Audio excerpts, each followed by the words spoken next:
السلام علیکم ورحمۃ اللہ وبرکاتہ۔ الحمد للہ رب العالمین والعاقبۃ للمتقین والصلاۃ والسلام علی رسولہ الکریم۔ اعوذ باللہ من الشیطان الرجیم، بسم اللہ الرحمن الرحیم۔ لقد کان لکم فی رسول اللہ اسوۃ حسنہ۔ محترم حضرات،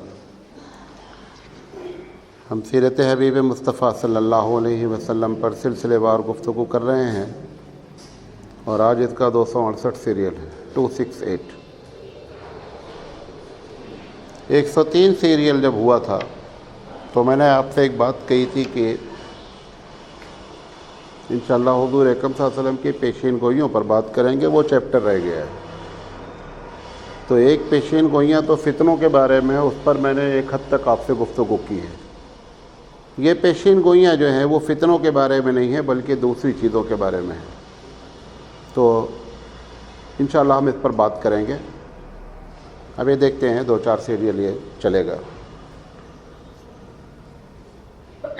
اللہ تعالیٰ نے اپنے نبی کریم صلی اللہ علیہ وسلم کی زبان مبارک کو جو بھی بات آپ نے کی، چونکہ بات وہی کی جو پروردگار عالم نے بتایا، لہذا جتنی باتیں اللہ کے رسول نے بطور پیشین گوئی کے پیش کی ہیں وہ ساری کے ساری حرف بحرف صحیح ہے، کیونکہ ہمارا اہل سنت والجماعت کا یہ عقیدہ ہے کہ شرعی معاملے میں اللہ کے رسول صلی اللہ علیہ وسلم جب گفتگو کرتے ہیں تو قرآن مجید کہتا ہے کہ وَمَا يَنْطِقُ عَنِ الْهَوَىٰ إِنْ هُوَ إِلَّا وَحْيٌ يُوحَىٰ، کہ یہ نبی وہی بولتے ہیں جو ان کو بلوایا جاتا ہے۔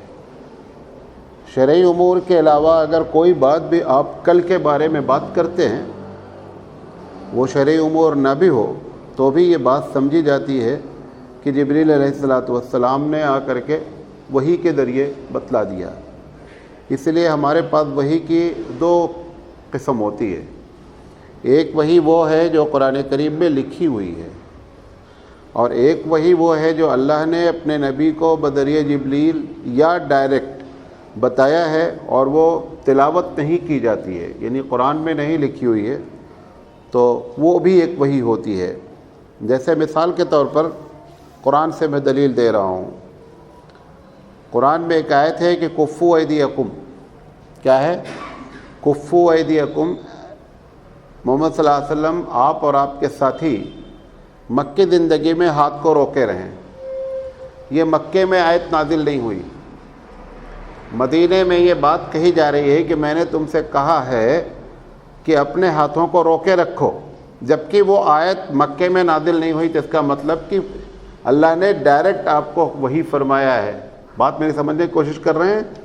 قرآن ہی میں اس آیت کا حوالہ لکھا ہے کہ محمد صلی اللہ علیہ وسلم میں نے آپ سے کہا ہے کہ آپ اپنے ہاتھوں کو روکے رکھیں، جبکہ ہم پوری مکی صورتوں کو تلاش کرتے ہیں تو وہ آیت ملتی نہیں ہے، بلکہ اس کا حوالہ ملتا ہے کہ میں نے آپ سے یہ بات کہی ہے کہ آپ اپنے ہاتھوں کو روکے رکھیں۔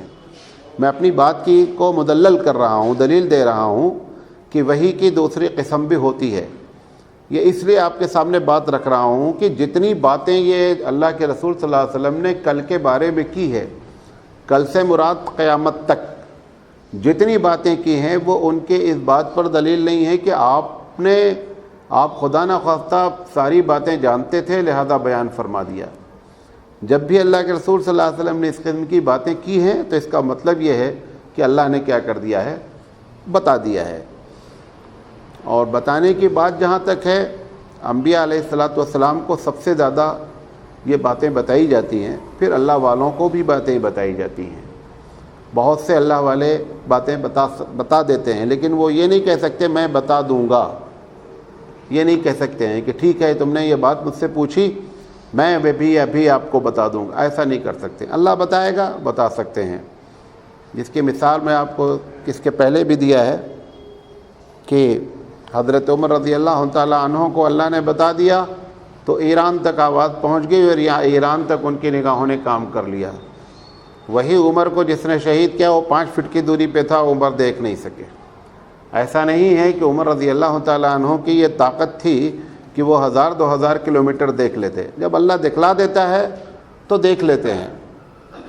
تو بہرحال یہ جو پیشین گوئیاں آپ کے سامنے کی جا رہی ہیں، یہ پیشین گوئیاں ساری کی ساری فیوچر سے ریلیٹڈ ہیں، مستقبل سے ریلیٹڈ ہیں۔ تو سب سے پہلی بات جو میں آپ کے سامنے عرض کرنا چاہ رہا ہوں، اور یہ ساری باتیں جو میں آپ کے سامنے نقل کروں گا اس چیپٹر سے، یہ قاضی سلمان منصور پوری رحمۃ اللہ علیہ بہت ہی باوثوق مصنف ہیں۔ سید سلیمان ندوی جیسا آدمی ان کی تصنیف کو کیا کہتا ہے کہ قابل اعتبار ہے، اور سید سلیمان ندوی جلدی سے کسی کو لفٹ نہیں دیتے ہیں۔ تو سید سلیمان ندوی اگر کسی کے بارے میں کہتے ہیں تو اس کا مطلب کہ بہت اونچے درجے کا وہ آدمی ہے۔ سب سے پہلی بات، اللہ نے قرآن مجید کے بارے میں اپنے نبی کی زبان سے یہ کہلوایا کہ محمد صلی اللہ علیہ وسلم ان سے کہہ دیجئے کہ اگر ساری مخلوق مل کر کے بھی اس قرآن کے برابر قرآن لانا چاہے گی تو کبھی ممکن نہیں ہوگا۔ یہ پیشین گوئی ہے، یہ اس قوم کے سامنے یہ پیشین گوئی اس لیے کی گئی کہ ان کو لٹریچر پر بڑا ناز تھا، عربک لٹریچر پر۔ یہ اپنے آپ کو سمجھتے تھے کہ ہم سے بڑا کوئی بھی اس دنیا میں لٹریچر کا ماہر نہیں ہے، اس لیے ہر نبی کو جو بھی اس قسم کے معجزات دیے جاتے ہیں تو جس وقت نبی ہوتا ہے اس وقت جو چیز میں بہت ٹاپ پر پبلک ہوتی ہے وہ معجزہ نبی کو دے دیا جاتا ہے۔ جیسے عیسیٰ علیہ السلام کے بارے میں مشہور ہے کہ عیسیٰ علیہ السلام کے زمانے میں میڈیسن اور میڈیکل ڈپارٹمنٹ بڑا ایڈوانس تھا، حکیم بڑے قابل تھے۔ تو اللہ نے عیسیٰ علیہ السلام کو ایک ایسا معجزہ دے دیا کہ مردے کو زندہ کر دینا، اس سے بڑا میڈیکل کوئی ہوتا ہی نہیں ہے۔ یہ میڈیسن کا لاسٹ ہے کہ آدمی کو علاج تو کرتے پڑتے سبھی کرتے ہیں، لیکن یہ کہ مردہ کو زندہ کر دینا، یہ میڈیکل کا لاسٹ ہے جو آج تک کسی کو کوشش کی جا رہی ہے۔ اللہ نے اٹھا کر کے اپنے نبی موسیٰ علیہ السلام کو وہ دے دیا۔ تو جس وقت نبی کو معجزات دیے جاتے ہیں وہ اس وقت کا سب سے چیلنجنگ جو ہے وہ ایشو ہوتا ہے۔ موسیٰ علیہ السلام کے زمانے میں جادو اپنے چرم سیما پہ تھا، بہت ہی ایکسٹریم پر تھا۔ اللہ نے موسیٰ علیہ السلام کو جادو کی شکل میں ایک معجزہ دیا کہ جادوگر بھی بول بیٹھے کہ صاحب ہم اس کے آگے سرنڈر ہو جاتے ہیں، اور یہ جادو نہیں ہے۔ تو اللہ کے رسول کے زمانے میں سب سے بڑا جو ایشو تھا وہ یہ تھے کہ ہم زبان جانتے ہیں، بقیہ ساری دنیا گونگی ہے، لہذا اللہ رب العزت نے ان کی زبان کو چیلنج کر دیا، اور چیلنج کیا کہ قل لئن اجتمعت الانس والجن على ان یاتوا بمثل هذا القرآن لا یاتون بمثله ولو كان بعضهم لبعض ظہیرا۔ اللہ فرما رہا ہے کہ محمد صلی اللہ علیہ وسلم ان سے کہہ دیجئے کہ اگر انسان تو انسان، جن بھی تمہارے ساتھ اکٹھا ہو جائیں، کس بات پر کہ وہ اس قرآن کے برابر قرآن لائیں، تو لا یاتون بمثلہ، کبھی ایسا نہیں کر پائیں گے۔ وَلَوْ كَانَ بَعْضُهُمْ لِبَعْضٍ ظَهِيرًا، اگر یہ کہ بعض کے مددگار بھی ہوں۔ یہ جو چیلنج کیا گیا اس وقت عرب میں امرؤ القیس جیسا شاعر تھا، لبید جیسا شاعر تھا، زہیر جیسے شاعر تھے کہ ان کے کلام کو جب ایوارڈ کیا جاتا تھا تو بیت اللہ میں ٹانگ دیا جاتا تھا۔ ان لوگوں کے کلام اتنے اونچے ہوتے تھے کہ ان کا سب، جیسے آج ہوتا ہے نا آپ کو نوبل پرائز، تو عربوں کے پاس سب سے بڑا پرائز کیا تھا کہ کسی کے کلام کو لوگ ادب والے، لٹریچر والے ایکسیپٹ کر کے بیت اللہ میں ٹانگ دیں۔ تو یہ وہ شاعر تھے، ان کے سامنے بھی ان کو ذلت کیا گیا کہ دیکھ تو اپنے آپ کو بہت بڑا شاعر بنتا ہے، سب مل کر بیٹھ کر اس قرآن کے برابر قرآن لیا۔ یہ پہلا چیلنج تھا اس کا، فرسٹ چیلنج۔ پھر اس نے کہا کہ اگر ایسا نہیں کر سکتے ہو تو 10 ہی سورت لے کر کے آ جاؤ۔ قرآن میں تو 114 سورتیں ہیں، اس میں سے 10 لے آؤ۔ یہ سیکنڈ چیلنج کیا گیا۔ تیسرا چیلنج کیا گیا فاتو بسورۃ من مثلہ، کہ ایک ہی صورت لے کر کے آ جاؤ بھائی۔ تو اتنی ذلت، یقینی بات ہے کہ جہاں پر ابو جہل اور کیا کہتے ہیں ابو لہب جیسے لوگ سب کچھ اسلام کو مٹانے کے لیے داؤں پر لگا دے رہے ہیں، ان کو تو چاہیے تھا کہ یہ بہت چھوٹا سا کام ہے، اس کو ایکسیپٹ کر لیا جائے۔ آپ کو معلوم ہے 2 چیزیں اس میں تھی۔ اللہ رب العزت کے کنٹرول میں کافر کا بھی دل ہوتا ہے، صرف مومنین کا ہی نہیں ہوتا ہے، کافر کا دل بھی اسی کے کنٹرول میں۔ ہمت ہی ان کی نہیں پڑی کہ ہم کبھی قرآن مجید کے خلاف کوئی صورت بیٹھ کر کے لکھیں اور کوئی میٹنگ کی جائے۔ جب یہ اتنا محمد صلی اللہ علیہ وسلم ہمارا جو کھلا ہوا ہم ان کے دشمن ہیں، تو ہم کو اس چیلنج کو ایکسیپٹ کرنا چاہیے، قبول کرنا چاہیے اور ان کے سامنے پیش کر دینا چاہیے۔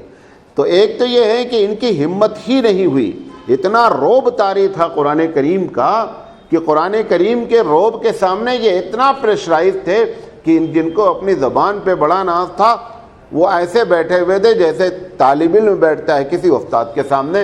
اپنے کو یہ بڑے دادا بنتے تھے، لیکن اس معاملے میں ان کے دل میں یہ بات بھی نہیں گزری کہ نبی کریم صلی اللہ علیہ وسلم نے جو چیلنج پیش کیا ہے اس چیلنج کو قبول کیا جائے۔ تو یہ جو کیا کہتے ہیں پیشین گوئی اللہ کے رسول صلی اللہ علیہ وسلم نے کی، یہ عرب تو عرب، اس کے بعد آپ کو معلوم ہے کہ بہت سے یہودی اور نصرانی کی مدر ٹنگ آج بھی عربی ہے۔ مصر میں جو لوگ رہتے ہیں، خاص کر مصر تو زبان پر بڑا ناز کرتا ہے اپنی، بلکہ عرب دنیا مصر ہی کی زبان کے تحت اس وقت گھومتی رہتی ہے۔ جو وہ چینجنگ کرتے ہیں، جو وہ جیسا اسٹائل کرتے ہیں، وہی اسٹائل دنیا پہ کیا ہوتی ہے، حاوی ہوتی ہے۔ جیسے قرآن کریم کے پڑھنے میں سعودی جو ہے وہ پوری دنیا کے لیے کیا ہے، نمونہ بنتا ہے۔ سعودی آپ کو معلوم ہے کہ اس کے پہلے سعودی یعنی 30-35 سال پہلے کی بات ہے کہ قرآن مجید پڑھنے کے لوگ بڑے بڑے اسٹائل ہوتے تھے۔ قاری باسط جیسا آدمی جو ہے وہ حرم کے امام کے آگے فیل ہو گیا، اور حرم کے امام کی قرت ہی دنیا میں کیا ہے، ہر آدمی نقل کرنے کو اپنا کیا سمجھتا ہے، فخر سمجھتا ہے۔ حالانکہ جو انہوں نے اختیار کیا سعودی نے، حقیقت میں وہی قرآن مجید مطلوب ہے۔ قرآن مجید ہے جو گا گا کے پڑھ رہے ہیں، کھینچ کھینچ کر کے کھینچ رہے ہیں، اذان میں بھی وہی کر رہے ہیں، یہ مقصود نہیں ہے۔ قرآن مجید نے کہا وَرَتِّلِ الْقُرْآنَ تَرْتِیلًا، کہ قرآن ایسا پڑھا جائے۔ اور اب آپ یقین نہیں کریں گے کہ جو لوگ پیچھے عربی پڑھتے ہیں، سمجھتے ہیں، جب یہ لوگ پڑھتے ہیں تو لگتا ہے ابھی نازل ہو رہا ہے، ہم سے ڈائریکٹ یہ بات کر رہا ہے۔ تو اسی طریقے سے یہ ان لوگوں کے دماغ میں بھی جو بات تھی نا، اس کو یہ لوگ سمجھتے تھے۔ اور مصریوں میں یہودی بھی ہیں، نصرانی بھی ہیں، اور بہت بڑے بڑے قابل لوگ ہیں۔ منجد عربی زبان کی بڑی مشہور ڈکشنری ہے، مسلم اس کا رائٹر نہیں ہے۔ عربی ڈکشنری جو منجد بہت معتبر ہیں، اور ہر طالب علم جو ہے وہ اپنے آپ کو رکھنا فخر سمجھتا ہے، وہ ڈکشنری جو ہے وہ کسی مسلمان کی لکھی ہوئی نہیں ہے، سمجھے؟ وہ لوگ بھی اس چیلنج کو، اس کے بعد چیلنج تو قیامت تک یہ ہے، یہ پیشین گوئی ہمارے اللہ نے نبی سے کی زبان سے جو کہلوائی ہے، یہ قیامت تک کے لیے ہے، اور کوئی اس کے بڑھتا نہیں ہے۔ ایک واقعہ حسن زیات نے اپنی کتاب میں لکھا ہے۔ حسن زیات ایک بہت بڑا عربی لٹریچر کا ماہر ہے۔ اس نے لکھا ہے کہ ایک زمانے میں، اس میں سن بھی لکھا ہے، مجھے یاد نہیں آ رہا ہے، طالب علمی کے زمانے میں کتاب پڑھی تھی، تو اس میں لکھا ہوا تھا کہ ایک صاحب نے اس چیلنج کو قبول کیا۔ انہوں نے کہا اب ہم کو 6 مہینے کا راشن پانی کے ہمارے گھر کا انتظام کرو، اور ہم گھر سے نکلیں گے نہیں، بہت سیریس میٹر ہے، لہذا ہم کو ڈسٹرب نہیں کیا جائے، ہمارے گھر والوں کو انتظام کیا جائے۔ تو ان کو اٹیچ باتھ روم اس وقت بنا کر دیا گیا حضرت کو۔ جب اٹیچ باتھ روم ہوتا نہیں تھا، باتھ روم سارا کھیت ہی ہوتا تھا، اس وقت ان کے لیے اٹیچ باتھ روم بنا کر کے دیا گیا کہ کسی طرح سے ان کی کوئی جو ہے ڈسٹربنس نہیں ہو۔ تو 6 مہینے کے بعد جب انہوں نے اپنا کمرہ کھولا، تھوڑا موڑا نکلتے تھے کبھی تفریح ابری کے لیے، 24 گھنٹہ اسی میں لکھتے رہتے تھے۔ تو لکھا ہے کہ کمرے میں کاغذوں کے پھٹے ہوئے ٹکڑوں کا ڈھیر لگا تھا، لکھتا تھا اور پھاڑتا تھا، لکھتا تھا اور پھاڑتا تھا۔ جب وہ کمپیئر کرتا تھا قرآن کی کسی آیت سے تو اس کو خود لگتا تھا کہ بہت بڑی غلطی میں کر دیا ہوں اس میں۔ تو ایسے کر کر کے اس نے کمرے میں اپنا بیڈ کے علاوہ پورا کمرہ کاغذوں کا ڈھیر۔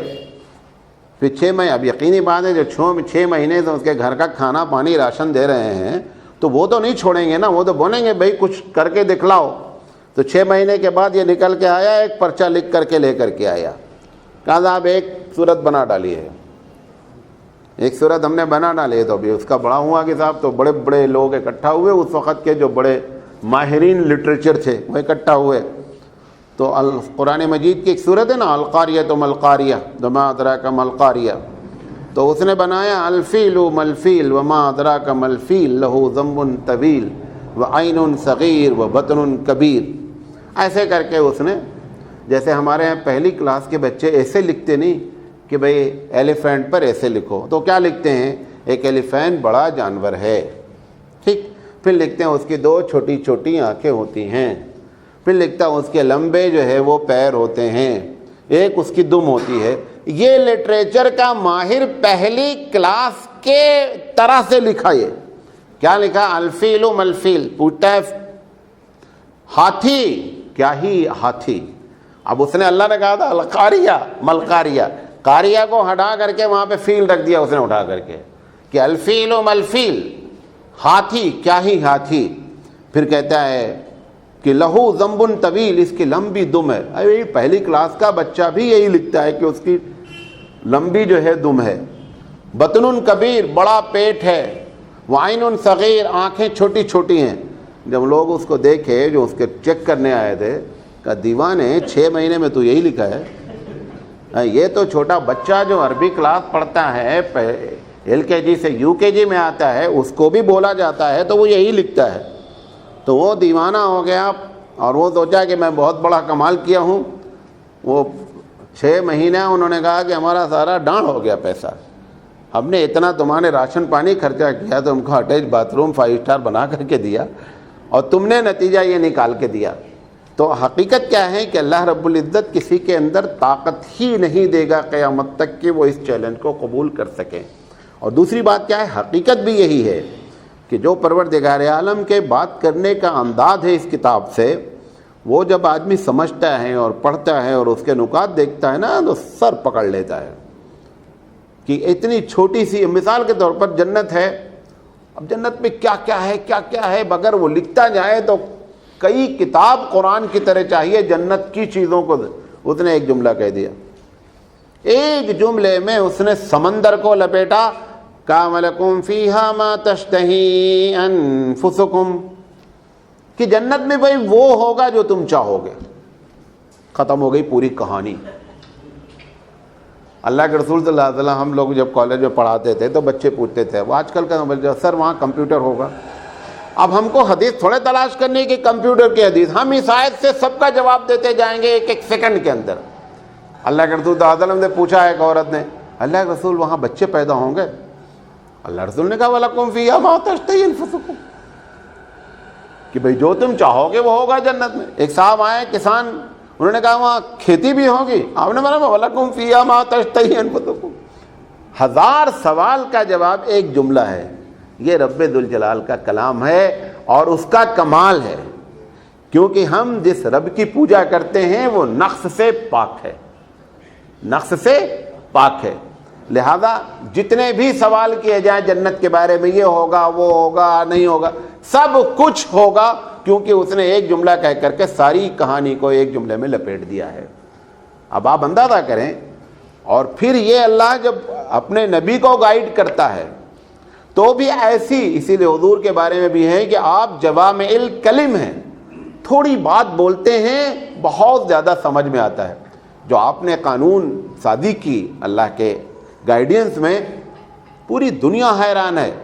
اب مثال کے طور پر ڈریس کے بارے میں سوال کیا جا رہا ہے کہ کپڑا کیا پہنا جائے، آپ نے ایک جملہ کہہ دیا کیا نہیں پہنا جائے.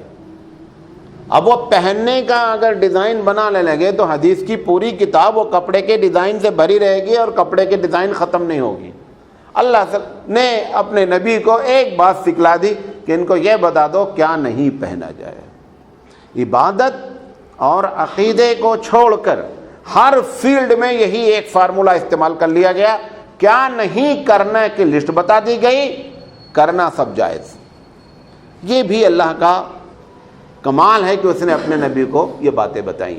تو قرآن مجید جو اللہ نے چیلنج کیا اور نبی نے جو پیش کیا، یہ پیشین گوئی قیامت تک برقرار ہے. سید یہ قاضی صاحب نے لکھا ہے کہ اللہ کے رسول صلی اللہ علیہ وسلم لا یخطہ بالیمین، آپ خط بھی نہیں کھینچ سکتے تھے اپنے داہنے ہاتھ سے. لائن جو کھینچتے ہیں آپ دیکھیں چھوٹے بچے کو جب سکھلایا جاتا ہے، آپ سوچتے ہوں گے بہت آسان کام ہے.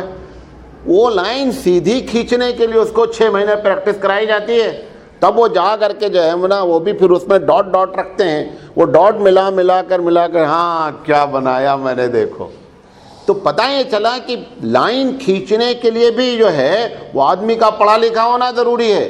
اللہ تعالیٰ نے اپنے نبی کو وہ بھی نہیں سکھایا تاکہ دنیا یہ نہیں کہہ سکے کہ آپ پڑھے لکھے تھے لہذا یہ آپ نے کتاب اٹھا کر کے لوگوں کے سامنے پیش کر دی، یہ زبان سب کے سامنے بند کر دی۔ قاضی صاحب نے لکھا لا یخطہ بالیمین، کہ وہ اپنے دائنے ہاتھ سے لائن بھی نہیں کھینچ سکتے تھے، اور اس ذات نے اتنی بڑی کتاب پیش کی۔ اس کا مطلب یہ ہے کہ یہ کتاب الہی ہے، انسانی بس کی کتاب نہیں ہے۔ تو یہ پیشین گوئی ہمارے نبی کے ذریعے اللہ نے کرائی۔ دوسری اسی کتاب کے بارے میں قرآن مجید نے کہا نحن نزلنا الذکر وإنا لہ لحافظون، کہ ہم نے اس کو نازل کیا ہے اور ہم اس کی حفاظت کریں گے۔ دنیا میں بڑی کتابیں ہیں، آسمانی کتابوں کے نام پر بڑی بڑی کتابیں موجود ہیں۔ میں آج آپ کو ان کا تھوڑا لائٹ سا تعارف کراتا ہوں۔ اس میں سب سے مشہور کتاب توریت ہے۔ توریت کو معلوم ہے کہ توریت کو اللہ نے ریٹن وے میں موسیٰ کے ہینڈ اوور کیا، تختی کی شکل میں لکھی ہوئی تھی، پتھر کی تختی تھی۔ جب موسیٰ علیہ السلام کو اللہ نے نبی بلایا توریت دینے کے لیے تو انہوں نے دو تختیاں تھیں، بڑی بڑی وزن تھی۔ موسیٰ علیہ السلام سر پہ لاد کر کے پہاڑ سے آئے، جب یہاں نیچے آئے تو ہارون علیہ السلام جو ان کے بھائی تھے، قوم نے بچھڑے کی پوجا کر دی تھی، یہ غصے میں آ کر کے وہ تختی ہی پٹک دیے۔ خود توریت میں لکھا ہوا ہے، حالانکہ توریت میں یہ بات لکھی نہیں ہونی چاہیے تھی، تختی تو بعد میں ٹوٹی ہے نا، نہیں سمجھے میری بات، تختی ٹوٹی، یہ بھی توریت میں لکھا ہے کہ تختی ٹوٹ گئی، تو پتہ چلا کچھ نہ کچھ تو ملاوٹ بندے نے کی ہے۔ اب وہ جب تختی ٹوٹی تو اس کے چورے اکٹھا کر کے رکھے گئے، چونکہ موسیٰ خود نبی تھے لہذا موسیٰ علیہ السلام نے اپنے طور پر اس تختی کو دوبارہ لکھوایا، تو وہ جو ان کا پرانا نسخہ ٹوٹا ہوا تھا وہ بھی رکھا گیا اور انہوں نے نسخہ کروایا۔ کچھ دن کے بعد یہ نسخہ یہودیوں نے ٹرانسفر کیا ہیکل سلیمانی کو۔ یہ راستے میں معلوم نہیں کیا ہوا کہ ہیکل سلیمانی میں سے وہ نسخہ جو موسیٰ علیہ السلام نے لکھا تھا وہ غائب ہو گیا، اب وہاں پر وہ ٹکڑا ہی بچا۔ اب وہ ٹکڑے کو جوڑنا ایک مسئلہ ہو گیا کیونکہ موسیٰ علیہ السلام چلے گئے تھے، اب یہ معلوم ہی نہیں ہو پا رہا ہے کہ اصل توریت کیا ہے۔ تو پہلا جھٹکا تو موسیٰ علیہ السلام کے زمانے میں ہی توریت کو لگ گیا کہ وہاں پہ ٹوٹ گئی۔ اچھا، اب اس کے بعد جب یہ ہیکل سلیمانی پہ راستے میں کیا ہوا کہ اس کا یہ نسخہ کیا ہو گیا، غائب ہو گیا۔ اس کی وجہ کیا تھی؟ جیسے آج بھی جو پرانے مسودے ہوتے ہیں نا، بڑے قیمتی بکتے ہیں، بڑی بڑی چوریاں ہوتی ہیں لائبریری سے، اور کروڑوں میں بات ہوتی ہے کہ آپ فلاں کتاب اٹھوا دیجئے۔ ابھی نبی کریم صلی اللہ علیہ وسلم کا جو خط رکھا ہوا ہے، بلینوں ڈالر پہ لوگ لینے کے لیے تیار ہیں۔ تو وہ جو پرانے مخطوطے ہوتے ہیں ان کو خریدنے کے لیے تو اس میں چوریاں بھی بہت ہوتی ہیں۔ تو یہ راستے میں مجھے ایسا لگتا ہے، میرا علم ایسا کہہ رہا ہے، میری معلومات، کہ یہ راستے میں اس چکر میں یہ چوری ہو گیا اور اس کو کیا کر دیا گیا، کہیں کسی نے بیچ ڈالا۔ بہرحال جب یہ ہیکل سلیمانی پہنچا تو یہ جو ہے کچھ بھی وہاں موجود نہیں تھا۔ تو پہلا جھٹکا موسیٰ علیہ السلام کے زمانے میں، دوسرا جھٹکا جو ہے وہ موسیٰ علیہ السلام کا وہ نسخے کا غائب ہونا، تیسرا جھٹکا 586 عیسیٰ قبل مسیح، یعنی عیسیٰ علیہ السلام کی پیدائش سے 586 سال پہلے۔ تو اس میں جو بچا ہوا تھا وہ نسخہ بخت نصر نے حملہ کیا ہے، قرآن میں اس کا ذکر ہے۔ بخت نصر نے جب حملہ کیا تو اس نے پورے ہیکل سلیمانی کو آگ لگا دی اور یروشلم میں جتنے عمارت تھی ایک کو نہیں چھوڑا، سب کو تباہ و برباد کر دیا۔ اس میں وہ صندوق رکھی تھی وہ صندوق کو بھی اس نے کیا کر دیا، ختم کر دیا۔ اب اصلی نسخہ بھی جو ٹوٹا پھوٹا تھا وہ بھی کیا ہو گیا، ختم ہو گیا۔ یہ تیسرا جھٹکا لگا۔ اس کے بعد 300 قبل مسیح یہ عزیر جو قرآن مجید نے ذکر کیا ہے، عزیر ابن اللہ، عزیر علیہ السلام نے غالباً جو ہے یہ موسیٰ علیہ السلام کے بعد کے آدمی ہیں۔ نبی کا بعض لوگ ذکر کرتے ہیں، بعض لوگ کہتے ہیں صالح آدمی ہیں، بہرحال نیک آدمی ہیں۔ عزیر کو ان لوگوں نے خدا کا بیٹا بنایا، عزیر ابن اللہ قرآن نے اس کو نقل کیا. عزیر نے اپنے معلومات کی بنیاد پر موسیٰ علیہ السلام کی ان تعلیمات کو پھر لکھا اور لکھنے کے بعد اس کو انہوں نے رکھ دیا. اب اس کے بعد ایک مرتبہ پھر حملہ ہوا کس کے اوپر؟ ہیکل سلیمانی پر. یہ عجیب و غریب کہانی ہے بیت المقدس کی. بہت لگاتار اس کے اوپر حملے ہمیشہ کیا ہے ہوتے رہے. جب یہ حملہ ہوا تو جو بچا جو انہوں نے لکھا تھا وہ تباہ کر دیا گیا. اب اس کے بعد جو آج کل ہمارے پاس نسخہ موجود ہے جو کہا جاتا ہے یہ 166 قبل مسیح کا نسخہ ہے. یعنی عیسیٰ علیہ السلام کی پیدائش سے 166 سال پہلے کا ہے. تو جب یہ حملہ ہوا دوبارہ عزیر والا نسخہ بھی تباہ ہوا تو ایک کاہن تھا، پادری تھا، اس کے 3 بیٹے تھے. وہ کسی طرح جان بچا کر کے کسی گاؤں میں جا کر کے چھپ گئے اور ان میں سے ایک بیٹے کا نام جو ہے مریقس یا مقائس کہا گیا ہے. وہ دونوں نے مل کر کے پھر ایک لکھا نسخہ، وہ نسخہ آج جو ہے دنیا میں موجود ہے. اس کے 4 مرتبہ اس کے ساتھ یہ معاملہ ہو چکا ہے. تو اللہ تعالیٰ نے صرف اس کتاب کی حفاظت کی ذمہ داری لی، بقیہ کسی کی ذمہ داری نہیں لی گئی. مولانا علی میاں ندوی علیہ الرحمہ نے اس کی وجہ لکھی ہے. مولانا علی میاں ندوی علیہ الرحمہ کہتے ہیں کتاب تو سب اللہ کی ہے اور ہم یہ سمجھتے ہیں کہ بھئی جیسے قرآن کی حفاظت کی ویسے اس کو توریت اور انجیل اور زبور کی بھی حفاظت کرنی چاہیے تھی. تو حضرت نے فرمایا کہ حقیقت کیا ہے کہ اللہ کو یہ معلوم تھا کہ ہمارا ایک نبی آنے والا ہے، لہذا اگر یہ گڑبڑ بھی کر دیں گے تو پرابلم کچھ نہیں ہے، کریکشن کرنے والا کریکٹر آ رہا ہے. وہ ہمارے نبی ہیں جو ماں قبل کے سارے نسخے کو کریکٹ کریں گے اور جب اوریجنل کاپی آ جائے گی تو اب اللہ کیا کرے گا کہ کیونکہ اس کے بعد نبی نہیں آئے گا، کریکشن ہو نہیں سکتا، لہذا اللہ نے اس کتاب کی ذمہ داری لے لی، بقیہ ساری کتابوں کی ذمہ داری کی ضرورت ہی نہیں تھی. اور جیسے جیسے وقت گزرتا جائے گا دوسرا نبی آئے گا، اس کتاب کا سرکولر ویسے بھی کینسل ہو جائے گا. لہذا اللہ رب العزت نے اس کی خود کی کتاب تھی، اس کی بھیجی ہوئی کتاب تھی. ہمارا عقیدہ ہے مسلمانوں کا کہ توریت بھی اللہ کی کتاب ہے، انجیل بھی اللہ کی کتاب ہے، زبور بھی ہے، تحفہ ابراہیم بھی ہے اور بہت سی کتابیں ہیں. لیکن یہ بھی ہمارا عقیدہ ہے کہ کوئی کتاب اپنی اصلی حالت میں برقرار نہیں رہ پائی. لہذا وجہ کیا تھی؟ وجہ آپ کو بتا دیا. مولانا علی میاں ندوی علیہ الرحمہ نے جو لکھا ہے یہی ہمارے تمام اکابرین کی رائے بھی ہے. اس کے بعد انجیل کی کہانی سنیے. انجیل ریٹن وے میں عیسیٰ علیہ السلام کو نہیں دی گئی. جیسے موسیٰ علیہ السلام کو تختی کی شکل میں لکھی ہوئی شکل میں دی گئی کتاب، عیسیٰ علیہ السلام کو اللہ نے القاء کیا، یعنی اللہ نے ان کے دل میں یہ بات ڈالی. جیسے نبی کریم صلی اللہ علیہ وسلم کو بذریعہ جبریل یہ بات بتائی گئی کہ یہ قرآن ہے، یہ آیت ہے، یہ آیتیں ہیں، ایسے عیسیٰ علیہ السلام کو بتایا گیا. لہذا عیسیٰ علیہ السلام نے اپنے زمانے میں انجیل کو لکھا نہیں، یہ پہلی پرابلم. عیسیٰ علیہ السلام نے اب اس وقت ہمارے پاس 4 معتبر انجیلیں کہی جاتی ہیں. ویسے ان انجیل کے الگ الگ کاپیز بھی ملتی ہیں. کچھ انجیل ایسی ہے جس کو کرسچن ایکسیپٹ کرنے کے لیے تیار ہی نہیں ہے. مثال کے طور پر ایک انجیل ہے برناباس کی انجیل. برناباس کی انجیل کو کرسچن یہ ماننے کے لیے تیار نہیں ہے کہ یہ بھی کوئی انجیل ہے، حالانکہ جو بھی انجیلیں لکھی گئی ہیں وہ عیسیٰ علیہ السلام کے یا تو شاگردوں نے لکھی ہیں اور یا عیسیٰ علیہ السلام کے شاگردوں کے شاگرد نے لکھی ہیں. تو اس میں 4 جو ہے وہ اہم ہیں. ایک کو متی کہتے ہیں، مرقس، لوقا اور یوحنا. یہ 4 بنیادی طور پر انجیلیں موجود ہیں. ان چاروں کے بارے میں مختصر بات آپ جان لیں. یہ جو انجیل متی سب سے پہلی انجیل، اس کا نام اس کو کہ یہ عبرانی زبان میں لکھی گئی. کس زبان میں لکھی گئی؟ عبرانی زبان میں لکھی گئی. یہ نسخہ عبرانی کا دنیا میں آج ناپید ہے. جو بھی موجود ہے اس کا ٹرانسلیشن ہے. اب ٹرانسلیشن کو کبھی بھی چیک کرنے کے لیے اوریجنل نسخہ چاہیے. بھائی میرے پاس طالب علم پڑھا رہا ہوں، ایک پیراگراف ٹرانسلیشن لے کر آیا کہ حضرت اس کو چیک کر لیجئے ہم نے صحیح ترجمہ کیا کہ نہیں. میری پہلے ذمہ داری کہ بیٹا ترجمہ کہاں سے کیا، وہ لے کر کے آؤ. جب آپ وہ لے کر کے آئیں گے تب ہم صحیح چیک کر سکتے ہیں. اب جب ترجمہ موجود ہے اور اصلی موجود نہیں ہے، لہذا اب کبھی بھی ٹیلی نہیں کی جا سکتی. جیسے قرآن کریم ہے، قرآن کریم کے اگر کسی نسخے میں خدا نخواستہ کوئی بات پیدا ہو جائے تو ہمارے پاس عثمان رضی اللہ تعالیٰ عنہ کے زمانے کے لکھے ہوئے نسخے موجود ہیں، ہم فوراً جا کر کے اس سے ٹیلی کر لیں گے، چلو تم کو دکھلا دیتے ہیں بھائی کہ یہ جو تم آیت کہہ رہے ہو کہ ایسی نہیں ویسی ہے یا یہ آیت ہی نہیں ہے، چلو ہم اس نسخے سے ٹیلی کر دیتے ہیں جو نبی کریم صلی اللہ علیہ وسلم کی وفات کے زیادہ سے زیادہ 20-22 سال کے بعد لکھا گیا ہے۔ تو ہمارے پاس اوریجنل موجود ہے قیامت تک کے لیے کہ ہم ٹیلی کرنے کے لیے تیار ہیں۔ تو ان کے پاس یہ اس انجیل کا یہ عالم ہے۔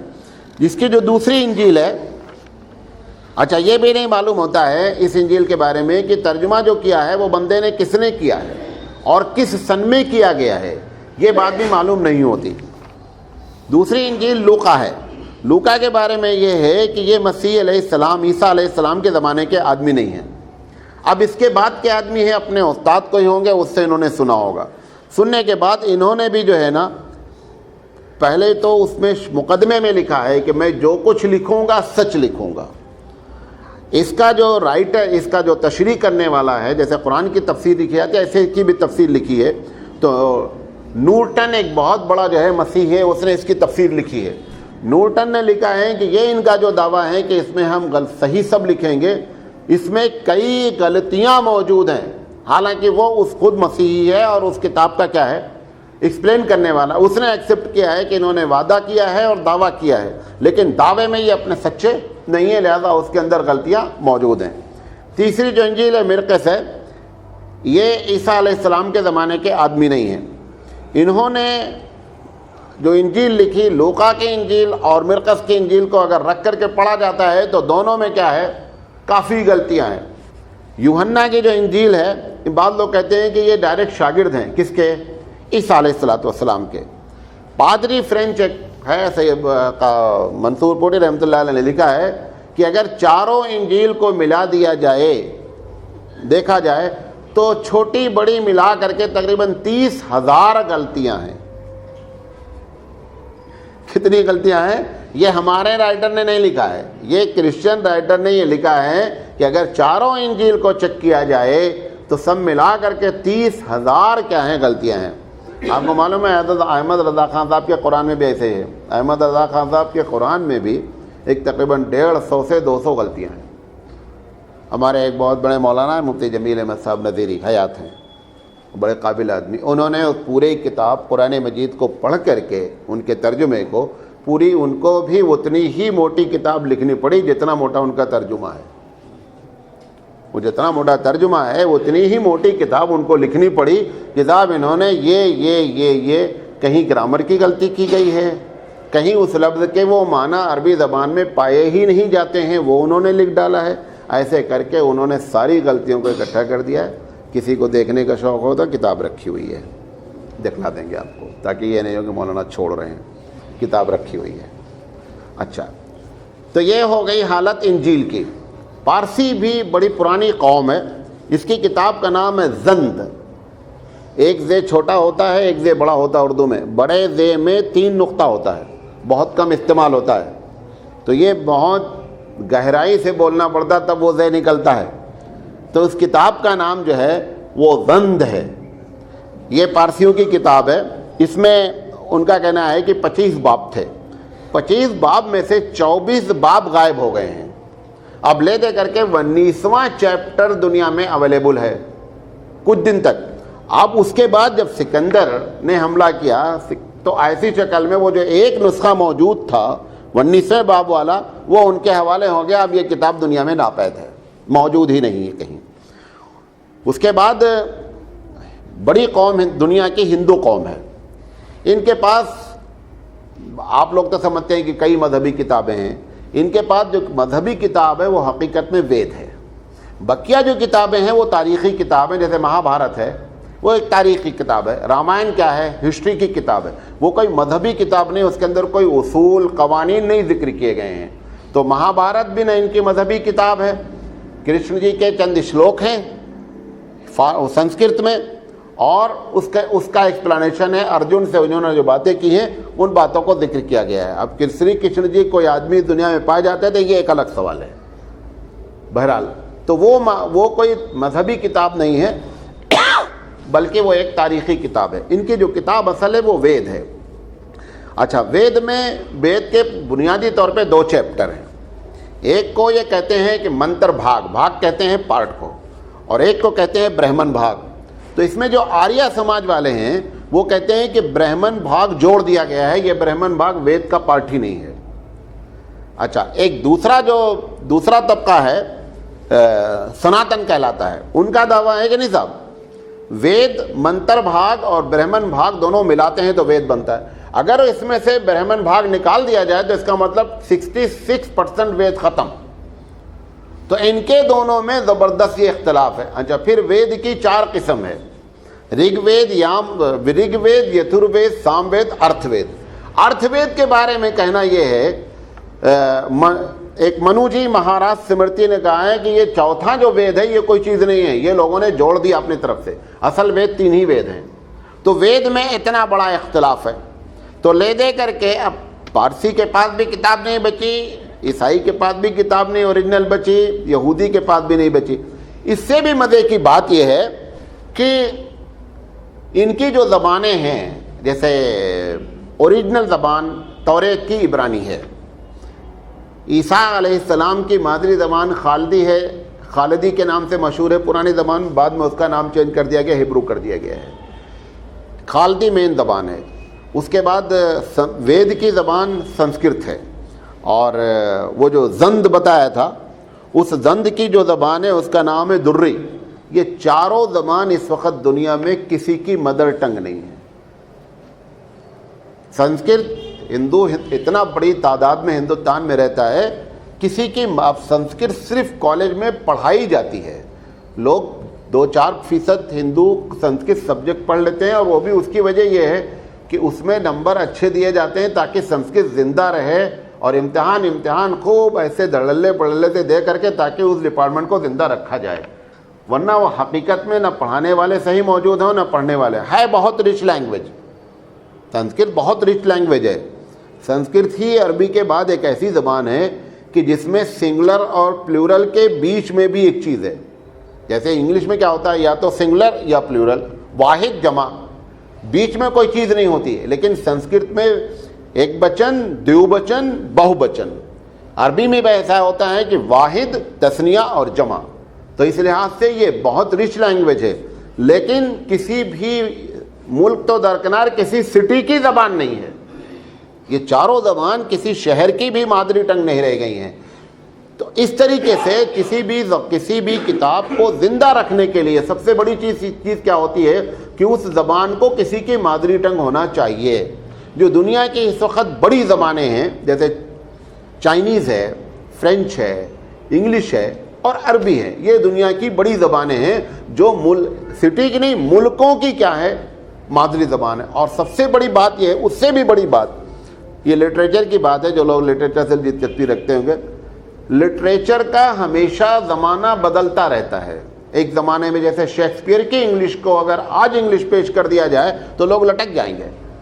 شیکسپیئر کی انگلش کو سمجھنے والے لوگ موجود نہیں ہیں، لہذا شیکسپیئر کی انگلش کو ایکسپلین کرنا پڑتا ہے.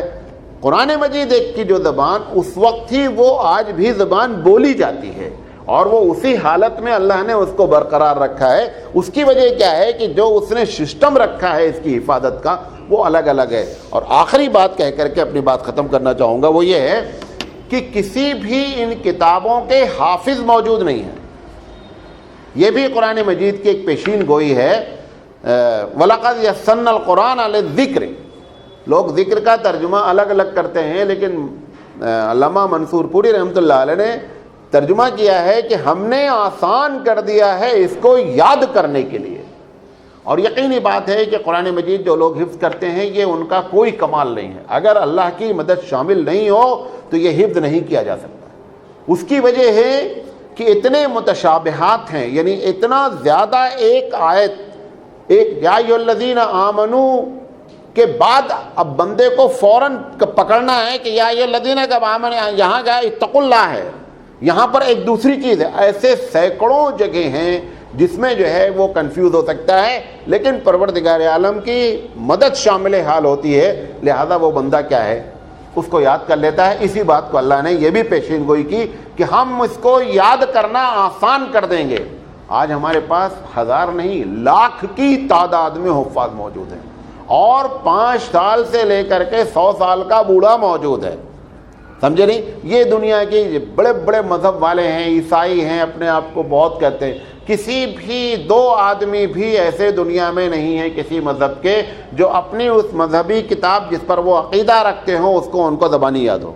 اگر کسی کو 10-20 شلوک اگر وید کے یاد ہیں تو پنڈت بنا ہوا ہے۔ پنڈت کہتے ہی ہیں قابل کو، پنڈت کے معنی ہی ماہر کے ہوتے ہیں، وہ 10-20 شلوک یاد کر کے پنڈت بنا ہوا ہے۔